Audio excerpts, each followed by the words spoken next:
Ciao amici, oggi vediamo dei termini napoletani che sono tutti di origine francese.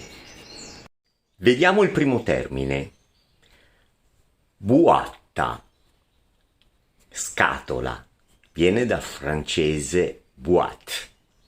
Buccolo, capelli ricci, avere i boccoli praticamente, viene dal francese bouclé. Canzo, rammo canz, significa dammi tempo e viene dal francese chance. Casetta, dal francese chassette.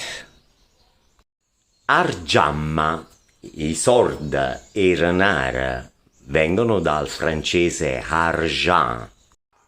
Quante volte abbiamo detto sinubisciù, cioè si bello come un gioiello, quindi il bijou è riferito al gioiello e viene proprio dal francese bijou. O bonbon e zucchero non è altro che il bonbon francese. Accattà, comprare, dal francese acheter. Ammuccià, cioè tacere, te sta zitta, ti ammuccià, viene dal francese mousser. Apries, cioè successivo, dal francese après. Ocummo, abbiamo tutti nella camera da letto il ocummo e viene dal francese commode. Cuccà, ma vaga a cuccà, cioè vado a dormire, viene dal francese cocher.